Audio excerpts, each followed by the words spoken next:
ఓం నమో వెంకటేశాయ.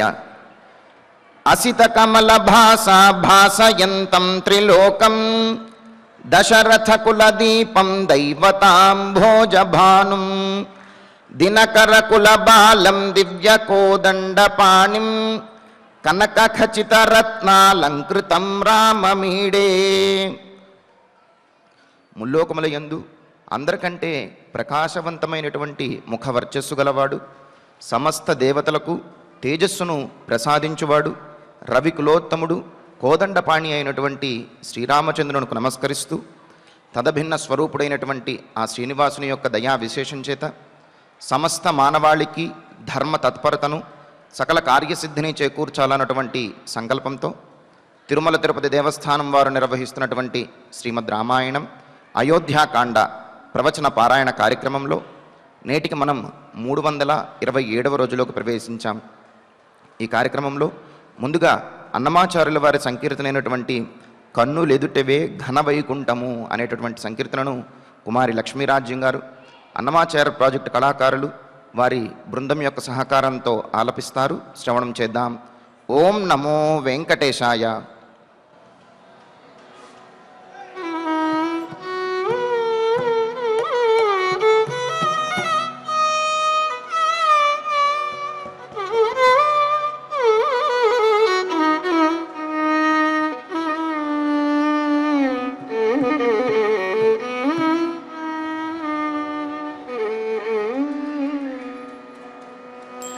కన్నులే తోటిదే ఘన వైకుంఠం, కన్నులే తోటిదే ఘన వైకుంఠం, వెన్నుని కొలిచిన విజ్ఞానికి కన్నులే తోటిదే ఘన వైకుంఠం, వెన్నుని కొలిచిన విజ్ఞానికి కన్నులే తోటిదే ఘన వైకుంఠం.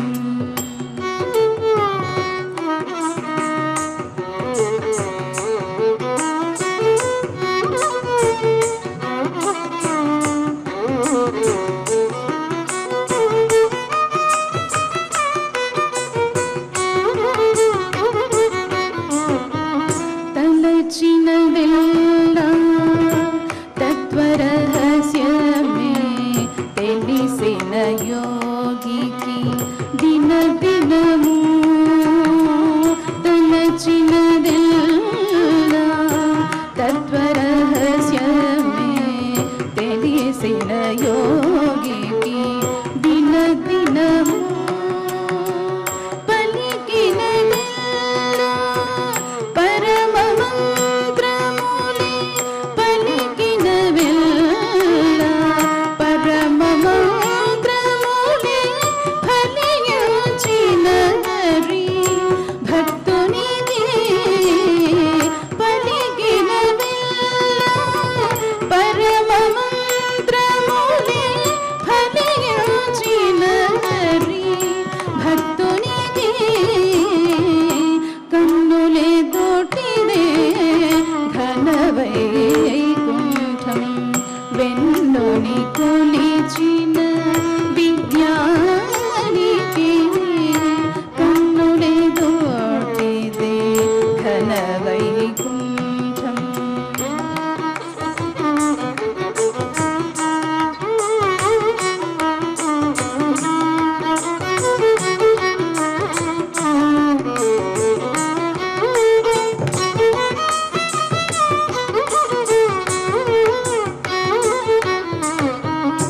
పట్టినదెల్లా బ్రహ్మాత్మకమే, పుట్టుకు గెలిచిన పుణ్యునికి, పట్టినదెల్లా బ్రహ్మాత్మకమే, పుట్టుకు గెలిచిన పుణ్యునికి, మెట్టినదెల్లా మిన్నేటి నిధులే, మెట్టినదెల్లా మిన్నేటి నిధులే, రెట్టడి తెగువ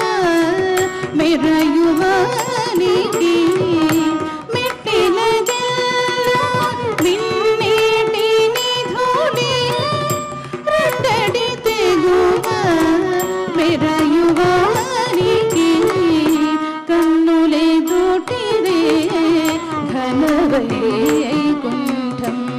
వెన్నుని కొలిచిన విజ్ఞానికి కన్నులే దూటిదే ఘనవైకుంఠం.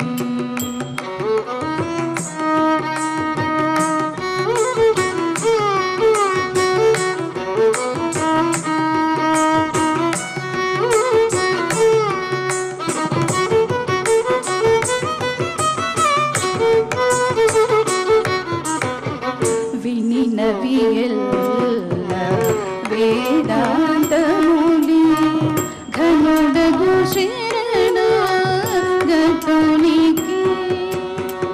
వినినవియెల్ల వేదాంతములి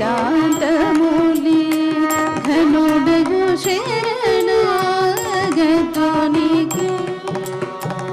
ఎనసిన శ్రీ వెంకటేశుడే ఇంత ఎనసిన శ్రీ వెంకటేశుడే ఇంత కొనగెక్కిన నిజ గోవిందునికి ఎనసిన శ్రీ వెంకటేశుడే ఇంత కొనగెక్కిన నిజ గోవిందునికి కన్నులే దూటిదే ఘనవైకుంఠం వెన్నుని కొలిచిన విజ్ఞానికి కన్నులే దూటిదే ఘనవైకుంఠం వెన్నుని కొలిచిన విజ్ఞానికి కన్నులే దూటిదే ఘనవైకుంఠం ఘనవైకుంఠం ఘనవైకుంఠం.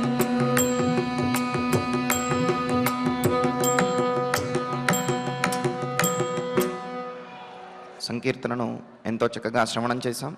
ఇక ఇప్పుడు శ్రీ గురు ధ్యాన పూర్వకంగా సంకల్ప వాక్యాలను అందరము కలిసి పలుకుతూ ఈ కార్యక్రమాన్ని ప్రారంభం చేసుకుందాం.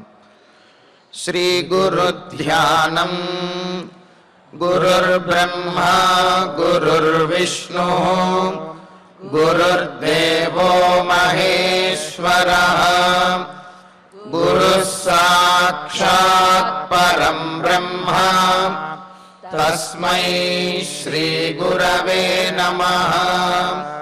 శ్రీనివాస ధ్యానం శ్రీ వెంకటాద్రినిలయః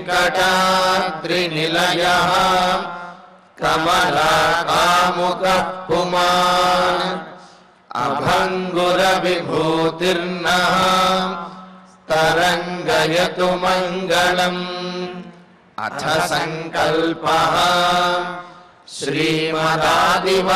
శ్రీమదాదివరాక్షేత్రే విరాజమానస్య శ్రీపద్మావతీ జానేః అఖిలాండకోటిబ్రహ్మాండనాయకస్య శ్రీరామచంద్రరూపాంతరస్య భగవతః శ్రీవేంకటేశ్వరస్వామినः సన్నిధౌ హనుమత్సీతాలక్ష్మణ భరతశత్రుఘ్న పరివార సమేత శ్రీరామచంద్ర పరబ్రహ్మణ పరిపూర్ణానుగ్రహేణ అస్మిన్ భువనే సమస్తాధివ్యాధీనాం నివారణార్థం భారతవర్షే విద్యా విత్త వాణిజ్య కృషి వైద్య వైజ్ఞానిక దేశరక్షణాదిరంగేషు విద్యమానానాం ఆస్తిక మహాజనానాం సర్వేషాం సకుటుంబానాం ఆయురారోగ్యైశ్వర్య సద్బుద్ధీత్యాది సర్వశుభఫలప్రాప్త్యర్థం ధర్మాచరణద్వారా శ్రీరామరాజ్యస్య పునర్వ్యవస్థాపనార్థం ఉద్యోగార్థినాం సముచితోద్యోగప్రాప్త్యర్థం దంపతీనాం అనుకూలదాంపత్యసిద్ధ్యర్థం సంతానస్య పితృవాక్యపరిపాలనానుకూల బుద్ధిప్రచోదనార్థం సకలకార్యసిద్ధ్యర్థం గోసంరక్షణార్థం చ శ్రీమద్వాల్మీకి రామాయణే అయోధ్యాకాండే యథాశక్తి శ్లోకం వ్యాఖ్యాన పురస్సరం 39 సర్గశ్లోక పారాయణం తథా శ్రీధన్వంతరి మంత్రపారాయణం చ అన్యోన్యసహాయేన ఆచార్యముఖేన కరిష్యామహే. శ్రీవాల్మీకి ప్రార్థనా కూజంతం రామ రామేతి మధురం మధురాక్షరం ఆరుహ్య కవితాశాఖాం వందే వాల్మీకి కోకిలం. శ్రీ ఆంజనేయ ప్రార్థనా మనోజవం మారుతతుల్యవేగం జితేంద్రియం బుద్ధిమతాం వరిష్టం వాతాత్మజం వానరయూథముఖ్యం శ్రీరామదూతం శిరసా నమామి. శ్రీరామాయణ ప్రార్థనా వాల్మీకిగిరి సంభూత రామసాగరగామిని పునాదిభువనం పుణ్యా రామాయణ మహానది. శ్రీరామ ప్రార్థనా అయోధ్యాఖ్యేతు గుర్వర్ధే త్యక్త్వా రాజ్యం గిరౌ వసన్ పాదుకే భరతాయాదాత్ సరామః శరణం మమ. శ్రీరామచంద్ర పరబ్రహ్మణే నమః. అథ శ్రీమద్ రామాయణే ఆదికావ్యే అయోధ్యాకాండే 39 సర్గః. శ్రీమన్నారాయణ చరణౌ శరణం ప్రపద్యే. శ్రీమతే నారాయణాయ నమః. శ్రీరామాయ నమః. ఏకస్యాః ఖలు కైకేయ్యాః కృతేయం క్లిశ్యతే జనః స్వార్థప్రయతమానాయ సంసృత్య నికృతిం త్విమాం. దశరథ మహారాజు ఆయనలో అనుకుంటున్నటువంటి మాటలివి. రామచంద్రమూర్తి ముందు అంటున్నటువంటి మాటలు. రాముడు ఎప్పుడైతే తండ్రి నేను ధైర్యంగా వెళ్ళి వస్తాను, కానీ మా తల్లి కౌసల్యాదేవిని మాత్రం జాగ్రత్తగా చూసుకోండి అని ఏదో అప్పగింతలు చేసినట్లుగా తల్లిని తండ్రికి అప్పగించినట్లుగా జాగ్రత్తలు చెబుతూ ఉంటే దశరథ మహారాజుకి దుఃఖం ఆగలేదు. అసలే తన కుమారుడిని వనవాసానికి పంపిస్తున్నాను అని, అందులోనూ లక్ష్మణస్వామి అదేవిధంగా సీతాదేవి కూడా రాముణ్ణి అనుసరిస్తున్నారని, ఈ సందర్భంలో రాముడు కౌసల్యాదేవిని జాగ్రత్తగా చూసుకోండి అని చెప్పి జాగ్రత్తలు చెప్పేటప్పటికీ మరి దశరథుని యొక్క దుఃఖం ఆగటం లేదు. అనుకుంటున్నాడు, పూర్వము నేను తల్లి బిడ్డలను ఎవరినో దూరం చేసి ఉంటాను, గోవులకు వాటి యొక్క వత్సరణ దూడలను దూరం చేసి ఉంటాను, అందుకనే ఇటువంటి దౌర్భాగ్య స్థితి ఏర్పడింది. నా కుమారుడు నాకు ఇప్పుడు దూరం అవుతున్నాడు అని చెప్పి బాధపడుతూ ఉన్నాడు. బాధపడుతూ ఇంకా అన్నాడు, ఇలాగా కైకేయి చేత ఈ విధంగా బాధపడుతూ విధి ఎంత బలీయమైనటువంటిది అని అనుకుంటూ ఏకస్యాః ఖలు కైకేయ్యాః కృతేయం క్లిశ్యతే జనః. సహజంగా ఎవరైనా ఎక్కువ మందో లేకపోతే రాజ్యం మీద దండెత్తి వచ్చినప్పుడు రాజ్యంలో ఉన్నటువంటి ప్రజలకు ఇబ్బందికరమైనటువంటి పరిస్థితులు ఏర్పడతాయి. ఒకవేళ రాజ్యంలో ఏ ఒక్కరి వల్లనైనా సరే రాజ్యంలో ఉన్నటువంటి ఇతర ప్రజలకు ఇబ్బంది కలిగినట్లయితే కనుక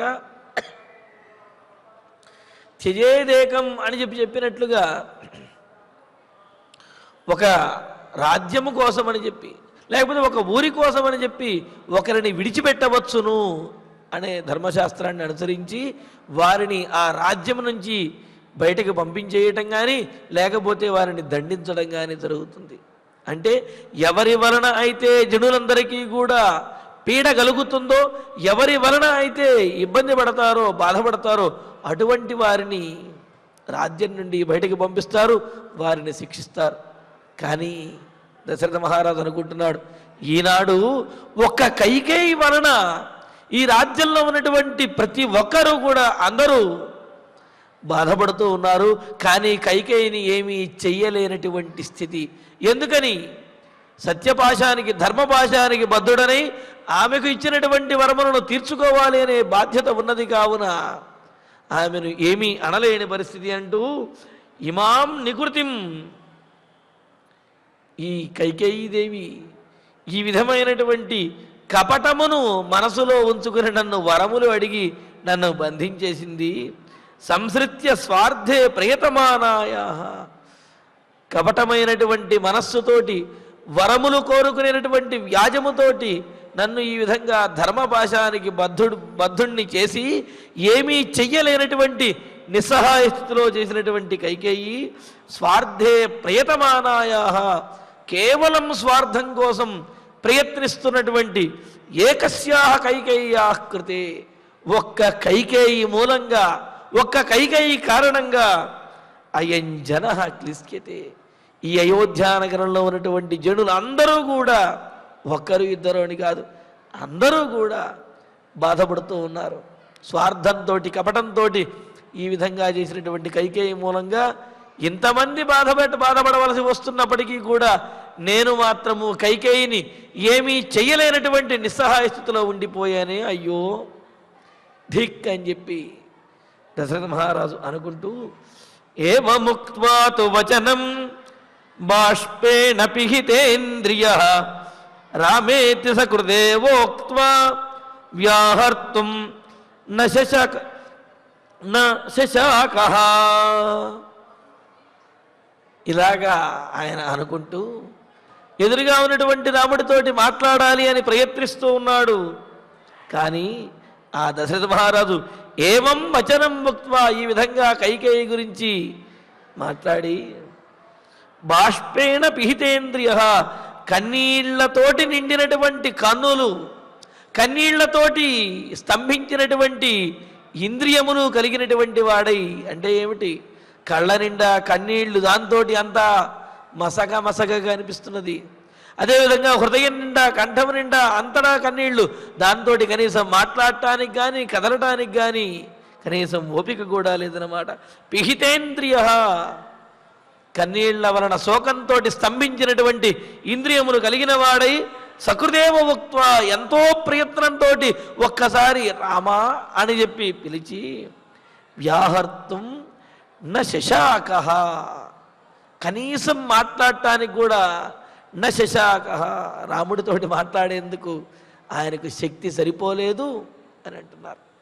అంటే రాముడితో మాట్లాడటానికి మాత్రమే ఇక్కడ దశరథ మహారాజుకి కంఠము నుండి మాట పెగలటం లేదు. అంతే కదా, ఎవరి మీద అయితే ఎక్కువ ప్రేమాభిమానములు ఉంటాయో, ఎవరికి బాధ కలిగితే తట్టుకోలేమో అటువంటి వారికి బాధ కలిగినప్పుడు వారితోనే మాట్లాడాలి అంటే కంఠము పెగలదు, స్తంభించేస్తుంది, గద్గదమైపోతుంది కదా. మరి అలాగా వ్యాహర్తం నశశాక, మాట్లాడటానికి కనీసం నోటి వెంట మాట కూడా రానటువంటి శక్తి లేనివాడిగా అయిపోయాడు దశరథ మహారాజు. సంజ్ఞాంతు ప్రతిలభ్యేవ, ఆ తర్వాత శ్లోకంలో సంజ్ఞాంతు ప్రతిలభ్యేవ ముహూర్తాత్ సమహీపతి నేత్రాభ్యామశ్రుపూర్ణాభ్యాం సుమంత్రమిదమబ్రవీత్. సరే, అలా బాధపడుతున్నప్పటికీ కొంతసేపటికి కాస్త కన్నీళ్లు తుడుచుకొని కొంత ఊరట చెందినటువంటి వాడై, ఇది కొంత నేర్చుకోవలసినది. ఎంత దుఃఖం కలిగినప్పటికీ కూడా ఆ దుఃఖం వల్ల బాధ అనేది, ఆ శోకం అనేది కలుగుతుంది బాధ వల్ల. కానీ కొంతసేపటికి తేరుకుని మన కర్తవ్యం ఏదైతే ఉన్నదో, మనం చేయవలసిన పని ఏదైతే ఉన్నదో దానికి ఉద్యుక్తులవటం అనేది ధర్మాత్ముల యొక్క లక్షణం. అందుకనే సహ మహీపతి దశరథ మహారాజు, ఆ దశరథ మహారాజు ముహూర్తాదేవ సంజ్ఞాం ప్రతిలభ్య, ఒక క్షణకాలంలోనూ కొద్ది కాలంలోనే మరలా తెలివి తెచ్చుకున్నటువంటి వాడై, ఇంకా నేత్రాభ్యాం అశ్రుపూర్ణాభ్యాం నేత్రాభ్యాం, మాట్లాడుతుంటే కళ్ళ వెంట నీరు వస్తున్నాయి. అలా కళ్ళ వెంట మరలా మరలా నీరు వస్తున్నప్పటికి కూడా కళ్ళు తుడుచుకుంటూ బాధపడుతూ మాట్లాడుతున్నాడు దశరథ మహారాజు. అశ్రుపూర్ణాభ్యాం, కన్నీళ్లతో నిండినటువంటి కన్నులతో కూడినవాడై సుమంత్రమిదమబ్రవీత్, ఆ పక్కనే నిల్చుని ఉన్నటువంటి సుమంత్రునితోటి ఈ విధంగా మాట్లాడుతూ ఉన్నాడు. ఎందుకు అంటే సకల కార్యములు కూడా సాధించగలిగినటువంటి వాడు సుమంత్రుడు. అందుకనే సుమంత్రుడిని పిలిచి సుమంత్ర అని అంటూ, ఔపవాహ్యం రథం యుక్త్వా త్వమాయాహి హయోత్తమైః ప్రాపయైనం మహాభాగం ఇతో జనపదాత్ పరం. దశరథ మహారాజు ఇంకా చెప్పేశాడు సుమంత్రుల వారితోటి, సుమంత్ర త్వం నీవు ఔపవాహ్యం రథం, ఔపవాహ్యము అంటే ప్రయాణానికి తగినటువంటి రథము, ఒక ప్రదేశం నుండి మరొక ప్రదేశానికి ప్రయాణం చేయడానికి వినియోగించే రథాన్ని ఔపవాహ్య రథము అని అంటారు. మరేటువంటి ప్రయాణ యోగ్యమైనటువంటి రథాన్ని సిద్ధం చెయ్యవయ్యా, సిద్ధం చేసి ఎటువంటి హయౌత్తమై యుక్త్వా, ఉత్తమమైనటువంటి శ్రేష్టమైనటువంటి అశ్వములతోటి ఆ రథానికి శ్రేష్టమైనటువంటి అశ్వములను కట్టి ఆయాహి ఆ రథాన్ని తీసుకురా. సుమంత్ర, నీవు వెంటనే వెళ్ళి ప్రయాణానికి యోగ్యమైనటువంటి రథానికి చక్కటి శ్రేష్టమైనటువంటి గుర్రాలను కట్టి ఆ రథాన్ని తీసుకురా అన్నాడు. ఇక్కడ ఔపవాక్యం అని చెప్పడంలో ఉద్దేశం ఏమిటి అంటే, రాజులకి అనేక రకాలైనటువంటి రథములు ఉంటాయి. ఆ రథములలో కేవలం ప్రయాణానికి వినియోగించేటటువంటి రథాన్ని ఔపవాక్య రథం అని అంటారు. రఘువంశక మహాకావ్యంలో దిలీప మహారాజు ఆ సుదక్షిణాదేవితో కలిసి వశిష్ఠాశ్రమానికి వెళ్ళేటప్పుడు కూడా ఇటువంటి ఔపవాహ్యము అనే రథాన్ని ఎక్కి వెళతాడనమాట. అంటే ప్రయాణానికి చాలా యోగ్యంగా ఉంటుంది అది. అందుకే చెబుతారు, యుద్ధార్థే చక్రవద్యానే శతాంగ స్యందనో రథ అని చెప్పి అన్నారు. ఒకవేళ యుద్ధానికి బయలుదేరే రథం అయితే కనుక 100 రకాలైనటువంటి సౌకర్యములతోటి, 100 రకాలైనటువంటి ఆ యుద్ధానికి తగినటువంటి సౌకర్యములతో కూడినటువంటి రథము శతాంగ అని, స్యందనము అని చెప్పి అంటారు. ఆ శతాంగమైనటువంటి రథాన్ని ఎక్కి వెడతారు. అలాగే సంక్రీడార్థ పుష్యరథ, విహరించడానికి, లేకపోతే ఊరేగింపు అంటాం కదా, అలాగే రాజవీధులలో ఊరేగింపుకు కానీ విహరించడానికి కానీ రాజులు ఎక్కేటటువంటి రథాన్ని పుష్యరథ అని చెప్పి అంటారు. మరి దేవతల యొక్క దైవం యొక్క ఊరేగింపుకి కానీ దేవతలను తీసుకువెళ్ళడానికి వాడేటువంటి రథాన్ని మరుద్రథము అని చెప్పి అంటారు.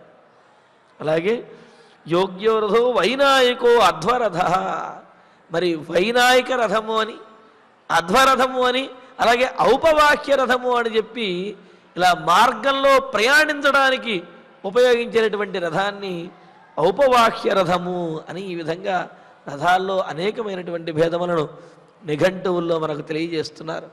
మరి అలాగా ఈ సందర్భంలో రాముడికి కావాల్సింది యుద్ధానికి కావలసిందో లేకపోతే విహరించడానికి కావలసిందో దేవతలకే రథమో కాదు, కేవలం ప్రయాణం చేయడానికి కావలసినటువంటి రథం మాత్రం కావాలి. అందుకని దశరథ మహారాజు ఏమన్నాడు, ఔపవాహ్యం, ప్రయాణానికి యోగ్యమైనటువంటి రథాన్ని సుమంత్ర వెంటనే నీవు చక్కటి గుర్రములను గట్టి తీసుకురా. ఆయాహి మహాభాగం ఏనం ఇతః, ఇదిగో ఈ మహానుభావుడు రామచంద్రమూర్తి, ఈ రామచంద్రమూర్తి ఉన్నాడు కదా, రాముడిని ఇతః ఈ అయోధ్యానగరం నుండి జనపదాత్ పరంప్రాపయ, ఈ అయోధ్యానగరం దాటించి అయోధ్యానగరానికి మన రాజ్యానికి అవతల దించిరా అని చెప్పి అన్నాడు. అంటే సుమంత్రుల వారితోటి ఇంకా చెప్పేశాడు, రాముడు లక్ష్మణుడు సీత వీరిని వనవాసానికి పంపించడానికి దశరథ మహారాజు కూడా ఇంకా సిద్ధపడిపోయాడు. ఎంత ప్రయత్నించినప్పటికీ కైకేయిలో మార్పు రాదు అని చెప్పి నిశ్చయానికి వచ్చేశాడు. మరి వెంటనే రాముణ్ణి ఈ అయోధ్యానగరం నుండి బయటకు పంపించడానికి సుమంత్రుల వారితోటి చక్కని రథం తీసుకువచ్చి ఈ రామచంద్రమూర్తిని అయోధ్యానగరం దాటించి అయోధ్యానగరం బయట విడచిరమ్మని చెప్పి అన్నారు. ఎందుకు అంటే వనవాసం అయోధ్యానగరం దాటి వనంలోకి వెళితే అప్పుడు వనవాసం ప్రారంభం అవుతుంది. కానీ ఈయన ఈ 14 సంవత్సరములలో ఇక్కడ నుంచి అయోధ్యానగరం నుంచి మెల్లగా నడుచుకుంటూ వెళుతూ ఉంటే అక్కడ దాటడానికి కొన్ని రోజులు పడుతుందేమో. అందుకనే వెంటనే వనవాస దీక్ష అనేది ప్రారంభించబడాలి. కావున రాముడిని రథమెక్కించి ఈ అయోధ్యానగరం దాటించి బయట విడిచిరమ్మని చెప్పి దశరథ మహారాజు సుమంత్రుల వారికి ఆజ్ఞాపించారన్నమాట. ఆజ్ఞాపించేటప్పటికీ వెంటనే సుమంత్రుడు ఏవం మన్యే గుణవతాం గుణానాం ఫలముచ్యతే పిత్రామాత్రా చ యత్సాధు వీరో నిర్వాస్యతే వనం. ఇంకా దశరథుడు అనుకుంటున్నాడు, సుమంత్రుడికి ఆజ్ఞాపించాడు. సుమంత్రుల వారు వెంటనే త్వరగా వెళ్ళి రథాన్ని తీసుకురావడానికి వెళ్ళారు. ఇంకా దశరథ మహారాజు అనుకుంటూ గుణవతాం గుణానాం ఏవం మన్యే, ఉత్తమ గుణములు కలిగినటువంటి సత్పురుషులకు ఇటువంటి ఆపదలు తప్పవేమో.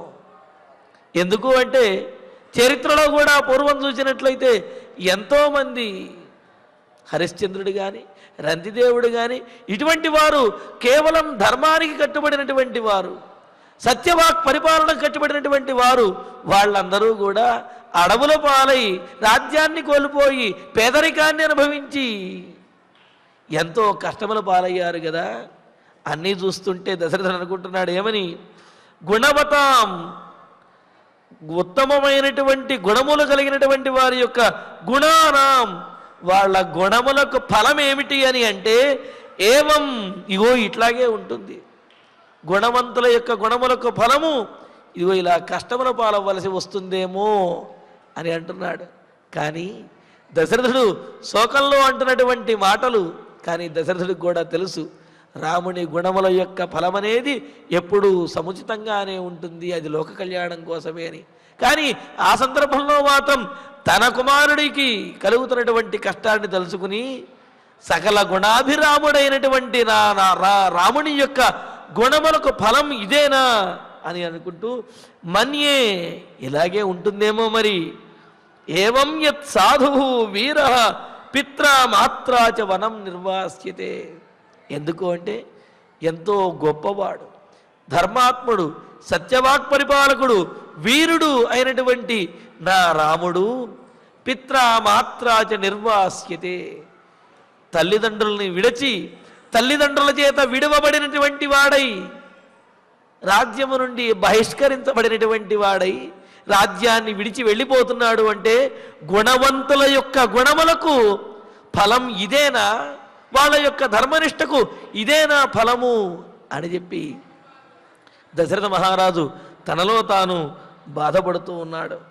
ఎందుకు అంటే ఎవరైతే మెత్తగా ఉంటారో అంటారు కదా, మెత్తగా ఉన్నటువంటి వాడిని చూస్తేనే మొత్త బుద్ధి అవుతుంది అని చెప్పినట్లుగా, మెత్తగా ఉన్నాడు అంటే వాడు ధర్మాన్ని పాటిస్తూ ఉన్నాడు, వాడి పని వాడు చేసుకుంటున్నాడు అంటే వాడిని ఏదో ఒకటి చేసి ఇబ్బంది పెట్టాలి అనే ఆలోచన సమాజంలో కొంతమందికి కలుగుతుందిటే. అందుకని ఇక్కడ దశరథ మహారాజు అంటున్నాడు, రాముడు ఈ సాధువుగా ఉండటం వల్ల, ఈ విధంగా వీరుడై ఉండి కూడా శాంత స్వభావంతో ఉండటం వల్ల ఈ గుణములకు ఫలం ఇదేనా అని అంటూ మృదుర్హి పరిభూయతే అని అంటారు. మృదు స్వభావంగా ఉండేవాడిని చూస్తే ఎవరికైనా సరే మోసం చేయాలనిపిస్తుంది, ఎవరికైనా సరే అటువంటి వాడిని అవమానపరచాలి, బాధ పెట్టాలి అని చెప్పి అనిపిస్తుంది అని అన్నారు. అందుకనే లక్ష్మణస్వామి కూడా ఇంతకుముందు రాముడితో మాట్లాడుతూ అంటాడు, స్వజన నిభృత సర్వోప్యేవం మృదుర్హి పరిభూయతే. తనవారు పరాయి వారు అనే భేదం లేకుండా అందరినీ ఎలా పడితే అలా నమ్మేడు వాళ్ళు ఎవరైతే ఉంటారో అన్నయ్య, అటువంటి మృదు స్వభావం కలిగినటువంటి వారు, అందరినీ కూడా నమ్మేటటువంటి వారు పరిభూయతే మోసపోతారన్నయ్య, నువ్వు అలాగా నమ్మే మోసపోతున్నావు అని చెప్పి ఆవేశంతో లక్ష్మణస్వామి కూడా రామచంద్రమూర్తితో చెబుతాడు. ఇక్కడ అదే విషయాన్ని దశరథుడు అనుకుంటున్నాడు. సాధు స్వభావం కలిగినటువంటి గుణవంతుడైనటువంటి వారికి ఇదేనా వారి గుణముల యొక్క ఫలము అని చెప్పి అనుకుంటున్నారు. కానీ ఫలించిన వృక్షమునకే రాతి దెబ్బలు అని చెప్పి అన్నట్లుగా ఎవరైతే సమర్థుడిగా ఉంటారో అటువంటి వారి మీదే, ఎవరైతే గుణవంతులు ఉంటారో అటువంటి వారి మీదే అందరి యొక్క దృష్టి కూడా ఉంటుంది. అటు పూలవాన కురిసినా రాళ్లవాన కురిసినా సరే అటువంటి వారికి అవన్నీ కూడా ప్రాప్తిస్తాయి. సాధారణంగా ఉండేటటువంటి వారికో లేకపోతే ఎవరికి ఏ సహాయము చేయనటువంటి వారిని ఎవరు కూడా ఏమీ పట్టించుకోరు. కానీ ఎవరైతే గుణవంతులుగా ఉంటారో వారి విషయంలో మాత్రము అందరి దృష్టి రావటము, అదేవిధంగా ఫలించినటువంటి వృక్షములకి రాతి దెబ్బలు. అంతే కదా, వృక్షము బాగా ఫలించి వృక్షము నిండా పళ్ళు కనిపిస్తూ ఉంటే ఏం చేస్తారు, ఆ పళ్ళ కోసమని రాళ్ల పెట్టి ఆ వృక్షాన్నే కొడతారు. అంటే రాళ్లతో కొట్టి అయినా సరే ఆ వృక్షము నుండి ఫలములను పొందాలి అని చెప్పి సమాజం భావిస్తూ ఉంటుంది. అలాగే సమర్థుడైనటువంటి వాడిని యుద్ధానికి పంపించైనా సరే ఆ యుద్ధము ద్వారా రాజ్యం గెలవాలి అని చెప్పి భావిస్తారు. అంటే వాడు యుద్ధ విద్యను నేర్చుకున్నటువంటి వాడు సమర్థుడు కావున వీడే వెళ్ళి యుద్ధం చేసి గెలవగలడు అని చెప్పి ఇతడిని కష్టపెట్టైనా సరే విజయాన్ని రాజ్యానికి సాధించి పెట్టాలి అని చెప్పి అనుకుంటారు. అలాగే మరి గొప్పవారికి అదేవిధంగా గుణవంతులకి కష్టములు వస్తున్నాయి అంటే ఆ కష్టములు పరోపకారము కోసము, లోక కళ్యాణం కోసమే వస్తాయి అని అనుకోవాలి తప్ప, అయ్యో మంచిగా ఉంటే కష్టములు వస్తున్నాయి, ధర్మాలు పాటిస్తే కష్టములు వస్తున్నాయి కాబట్టి మంచితనాన్ని ధర్మాన్ని విడిచిపెట్టాలి అనుకుంటే మరి ఈ లోకాన్ని రక్షించేవాళ్ళు, పరోపకారం చేసేవాళ్ళు ఎవరు ఉంటారు? లోక కళ్యాణం ఎలా జరుగుతుంది? ఎవరైనా సత్యహరిచంద్రుడైనా లేకపోతే రంతిదేవుడైనా శిబి చక్రవర్తి అయినా వాళ్ళందరూ కూడా తమ జీవితాలను అర్పించినది లోక కళ్యాణం కోసం అర్పించారు. ఆ అర్పించే సమయంలో వారు కష్టపెడుతున్నారు, వారికి తగనటువంటి సముచితం కానటువంటి కష్టములు వచ్చాయి అని చెప్పి అందరూ అనుకున్నప్పటికీ కూడా ఆ తరువాత దేవతలందరూ కూడా వచ్చి దాసోహమని అన్నారు అంటే వాళ్ళ యొక్క గొప్పతనం ఎంతగా పెరిగింది. వాళ్ళు పడ్డ కష్టములను మాత్రమే చూచి ధర్మాత్ములందరూ కష్టపడ్డారు అని అనుకుంటే అది పొరపాటు. ఆ కష్టముల తర్వాత వాళ్ళు పొందినటువంటి గొప్పతనాన్ని, దేవతల చేత కూడా కీర్తించబడడాన్ని, జరిగినటువంటి లోక కళ్యాణాన్ని దృష్టిలో పెట్టుకుని మనం వ్యవహరించాలి తప్ప ధర్మాత్ములకి కష్టాలు వస్తాయి కావున ధర్మంగా ఉండకూడదు అనుకుంటే అది అవివేకమే అవుతుంది. ఎందుకు అంటే దేవతల చేతే కీర్తించబడ్డారని గొప్పగా ఎందుకు చెబుతున్నారంటే దేవో దానాద్వా ద్యోతనాద్వా దీపనాద్వా జుస్తానో భవతి అని నిఘంటువులో చెప్పినట్టుగా దేవతలు అంటే అందరికీ ఇచ్చేటటువంటి వారు, దేవతలు అంటే అందరి చేత నమస్కరించబడేవారు, దేవతలు అంటే అందరికీ కూడా ఆధారంగా ఉండేవాళ్ళు. అటువంటి దేవతలే వీరి వద్దకు వచ్చి నమస్కరించి వీరిని కీర్తించి వీరి మీద పుష్పవర్షం కురిపించి వీరిని పూజించారు అంటే మరి దేవతలే తమకంటే ఉన్నతమైనటువంటి స్థానాన్ని ఇచ్చారు అంటే అంతకంటే గొప్పతనం, అంతకంటే గొప్ప స్థానం అనేది వేరే ఉండదు కదా. మరి దానిని మించినటువంటి ప్రయోజనం గుణవంతులకు ఇంకేముంటుంది? అంతకు మించినటువంటి ప్రయోజనం ఈ లోకంలో ఏది కూడా ఉండదు కదా. మరి అంతటి పరమ ప్రయోజనం అనేది వారికి సిద్ధిస్తుంది. కావుననే వారు కొంత కష్టములు కూడా పడవలసి వస్తుంది అని మనకు పెద్దలు తెలియజేస్తున్నారు.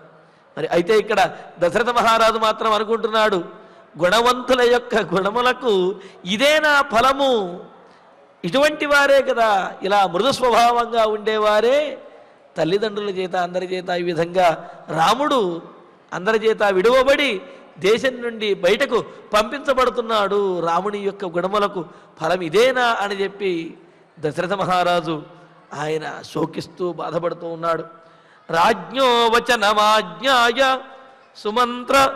సుమంత్ర శీఘ్ర విక్రమ యోజయిత్వా యయౌ తత్ర రథమశ్వైరలంకృతం. సరే, ఈ విధంగా దశరథ మహారాజు అనుకునేంతలోపే దశరథుడు ఆజ్ఞాపించాడు కదా సుమంత్రుల వారిని వెంటనే వెళ్ళి రథం తీసుకురమ్మని. సుమంత్రుల వారి ఇంకా రథం తీసుకుని వచ్చేశారు. సుమంత్రుడు రాజ్ఞ వచనం ఆజ్ఞాయ, రాజు అయినటువంటి దశరథ మహారాజు యొక్క ఆజ్ఞను పాటించి శీఘ్ర విక్రమ, ఏ పని చెప్పినప్పటికీ కూడా వెంటనే పూర్తి చేసేవాడు. అంతేగాని వాయిదాలు వేస్తూ తర్వాత చేద్దాం రేపు చేస్తాం అని అనుకునేవాడు కాదు. దశరథ మహారాజు యొక్క నోటి నుండి ఒక మాట వచ్చింది అంటే దానిని వెంటనే ఆచరించేవాడు. అందుకనే శీఘ్ర విక్రమ, శీఘ్రమైనటువంటి గమనముతోటి త్వరగా వెళ్ళినటువంటి వాడై, వెళ్ళి వచ్చినటువంటి వాడై, అలంకృతం రథం, ప్రయాణానికి యోగ్యముగా అలంకరించబడినటువంటి సిద్ధము చేయబడినటువంటి రథాన్ని అశ్వైహి యోజయిత్వ, చక్కటి గుర్రములను తోటి కూర్చి గుర్రములను కట్టి తత్ర ఆయయౌ, అక్కడికి తీసుకుని వచ్చేసాడు. ఇక్కడ యోజయిత్వా యయౌ అని ఉంది కదా, ఆ యోజయిత్వా యయౌ దగ్గర యోజయిత్వా ఆయయౌ అని విభాగం చేసుకున్నట్లయితే ఆ రథమునకు చక్కటి గుర్రములను కట్టి వెంటనే సుమంత్రుల వారు ఆ రథాన్ని దశరథ మహారాజు వద్దకు తీసుకువచ్చేశాడు. మరి ఆ రథాన్ని ఎక్కి రామచంద్రమూర్తి అయోధ్యానగరం నుండి బయటకు బయలుదేరి వెళ్ళిపోబోతూ ఉన్నాడు. తం రథం రాజపుత్రాయ సూత కనకభూషితం ఆచచక్షేంజలిం కృత్వా యుక్తం పరమవాజిభిః. అలా గొప్పవైనటువంటి గుర్రముల చేత కూర్చబడిన గుర్రములు కట్టినటువంటి ఆ రథాన్ని చూపించి సూత సారథి అయినటువంటి సుమంత్రుల వారు రాజపుత్రాయ అంజలిం కృత్వా, రాజపుత్రుడైనటువంటి రామచంద్రమూర్తికి నమస్కరించి కనకభూషితం, బంగారముల చేత అలంకరించబడి ఉన్నది, పరమవాజిభిః యుక్తం, శ్రేష్టమైనటువంటి వేగంగా ప్రయాణించేటటువంటి వేగంగా పరిగెత్తేటటువంటి గుర్రముల చేత యుక్తం కట్టబడినటువంటిది. ఆ గుర్రములు కట్టినటువంటి తం రథం ఆచచక్షే, ఆ రథం గురించి రాముడితోటి చెబుతున్నాడు. రామచంద్ర, ఇదిగో మీకోసం రథం తీసుకువచ్చాను.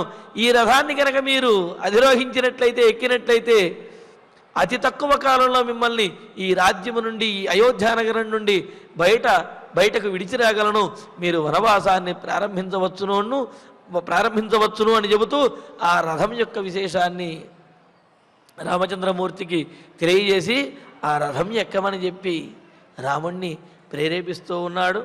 మరి ఆ రథాన్ని చూచి రాముడు ఆ రథాన్ని అధిరోహించబోతూ ఉంటే దశరథుని యొక్క పరిస్థితి ఏమిటి, దశరథుడు ఇంకేం మాట్లాడాడనే విశేషాలని తరువాతి ప్రవచనంలో తెలుసుకుందాము. ఇక ఇప్పుడు ఆచార్యుల వారి ద్వారా శ్లోకాలను పారాయణ చేసుకుందాము. ఏకస్యాః ఖలు కైకేయ్యాః కృతేయం క్లిశ్యతే జనః స్వార్థే ప్రయతమానాయాః సంశ్రిత్య నికృతిం త్విమాం ఏవముక్త్వా తు వచనం वचनं बाष्पेण बाष्पेन पिहितेन्द्रियः विहितेन्द्रियः रामेति रामेति सकृदेवोक्त्वा सकृदेवोक्त्वा याहर्तुं याहर्तुं न शशाकः न शशाकः संज्ञां तु संज्ञातु प्रतिलभ्यैव प्रतिलभ्यैव मुहूर्तात् मुहूर्तात् समहीपतिः समहीपतिः नेत्राभ्यां नेत्राभ्याम् अश्रुपूर्णाभ्याम् अश्रुपूर्णाभ्याम् सुमन्त्रं सुमन्त्रम् इदमब्रवीत् इदमब्रवीत् औपवाह्यम् औपवाह्यम् रथं युक्त्वा रथं युक्त्वा त्वमायाहि ममायाहि हयोत्तमैः भयोत्तमैः प्रापयेनं प्रापयेनं महाभागं महाभागम् इतः इतः जनपदात् परम् जनपदात् परम् एवं मन्ये एवं मन्ये गुणवतां गुणवतां गुणानां गुणानां फलमुच्यते फलमुच्यते पित्रामात्रा च पित्रामात्रा च यत्साधुः यत्साधुः वीरः वीरः निर्वास्यते वनं निर्वास्यते वनं राज्ञः राज्ञः वचनमाज्ञाय वचनमाज्ञाय सुमन्त्रः सुमन्त्रः शीघ्रविक्रमः शीघ्रविक्रमः योजयित्वा योजयित्वा आययौ तत्र आययौ तत्र रथमश्वैः रथमश्वैः अलङ्कृतम् अलङ्कृतम् तं रथं राजपुत्राय राजपुत्राय सूतः सूतः कनकभूषितम् कनकभूषितम् आचचक्षे आचचक्षे अञ्जलिं कृत्वा अञ्जलिं कृत्वा युक्तं युक्तं परमवाजिभिः परमवाजिभिः इत्यार्षे श्रीमद् रामायणे श्रीमद् रामायणे आदिकाव्ये अयोध्याकाण्डे अयोध्याकाण्डे 39 सर्गे 39 सर्गे 7 श्लोकाः 7 श्लोकाः ఫలశ్రుతి నుండి మంగళాంతం వరకు అందరము కలిసి పఠిద్దాం.